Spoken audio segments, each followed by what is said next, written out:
तो नेपाल में आई इस भीषण आपदा के बाद से भारत में अलर्ट लगातार बरकरार है। और गृह मंत्री अमित शाह एक्शन मोड में हैं। यूपी बिहार के मुख्यमंत्रियों से गृह मंत्री शाह ने बात की है। साथ ही एनडीआरएफ को भी हाई अलर्ट पर रखा गया है। और इस बार की आशंका के बाद से एक्शन मोड में है लगातार। शाह ने हर संभव मदद का भरोसा दिया है। नजर बनी हुई है गृह मंत्री की।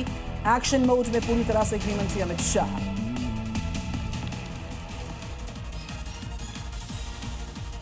तिब्बत से आई अचानक बाढ़ ने नेपाल के रसुआ जिले में भारी तबाही मचाई। पूरा जिला जो है बाढ़ के खौफनाक मंजर को दर्शा रहा है, जिससे सड़कें पुल सब तबाह है।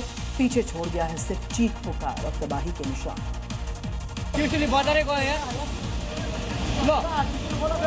सैलाब का ये जोर जरा देखिए, कैसे अचानक आए भयंकर बाढ़ में भारी भरकम लोहे का पुल बह गया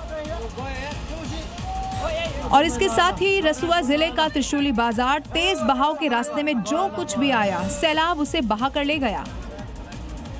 वहीं बाढ़ की चपेट में रसुआ का एक हाइड्रो पावर प्रोजेक्ट भी आ गया और वो भी इसी में बह गया, जिसकी खौफनाक तस्वीरें देखकर हर कोई सहम गया है।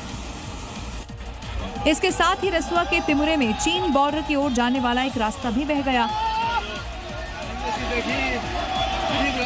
पुल बहने से 9 पुलिसकर्मियों समेत कई लोग लापता हो चुके हैं, जिसमें से 25 लोगों को बचाया गया और बाकी लापता लोगों की तलाश की जा रही है।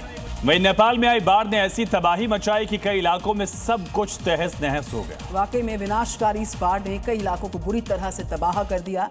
कई मकान सैलाब के साथ बहते गए। ज्यादातर मकानों के चारों तरफ दलदल ही दलदल देखा जा रहा है। क्योंकि तिब्बत की ओर से आई भीषण बाढ़ ने नेपाल के रसुआ जिले में भारी तबाही मचा दी है। देखते ही देखते हालात इतने खराब हो गए कि भोटेकोशी नदी में आई बाढ़ से नुवाकोट बुरी तरह से डूब गया। ट्रक मलबे में दब गया और ट्रैक्टर जमीन में धंस गया। अब ड्रोन से ली गई इन तस्वीरों को भी देखिए, जिसमें मकान ही मकान दिखाई दे रहे हैं और इन मकानों के चारों तरफ मिट्टी का दलदल फैला हुआ है, जबकि नदी में अभी भी मलबे के साथ का पानी बहता हुआ दिखाई दे रहा है। नदी के इर्द गिर्द जितनी दूर तक नजर जा रही है, वहां तक सिर्फ और सिर्फ विनाशकारी बाढ़ से बर्बादी की निशानी दिख रही है। इन तस्वीरों को और ध्यान से देखेंगे तो मालूम चलेगा कि जितने भी मकान नदी के किनारे और पहाड़ी से नीचे दिखाई दे रहे हैं, वहां सबसे ज्यादा तबाही मची है, जबकि ऊपरी हिस्से में बने मकान सुरक्षित हैं। नेपाल में जिस नदी से लोगों की जिंदगियां जुड़ी हुई थी, वहीं भोटेकोशी नदी काल बनकर टूट पड़ी है और देखते ही देखते अपने रास्ते में पड़ने वाले गांव के गांव और बड़ी आबादी को निगल गई। इसके तबाही के निशान देखकर हर किसी का दिल दहल उठा है। ग्लेशियर टूटने के बाद भोटेकोशी में ऐसा उफान आया कि उसने नेपाल के हंसते खेलते इलाकों को बर्बाद कर दिया। पूरा डैम फुटेर आया, हर तरफ मलबा ही मलबा नजर आ रहा है। घरों की दूसरी मंजिल तक मलबे के निशान दिख रहे हैं। गाड़ियां भी पूरी मिट्टी से सनी हुई हैं और उसके पीछे कीचड़ वाला सैलाब बह रहा है।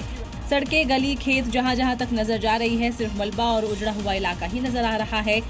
कुदरत के इस क्रोध ने भोटेकोशी इलाके के आबादी के गुलजार गांव को नक्शे से साफ कर दिया। नेपाल का जो इलाका देश के टूरिज्म के लिए किसी जन्नत की तरह माना जाता था, वहाँ कुदरत का ऐसा जलजला आया कि घंटे भर में ही पूरा इलाका जहन्नुम बन गया। कई लोग मौत के गाल में समा गए और हजारों लापता हैं।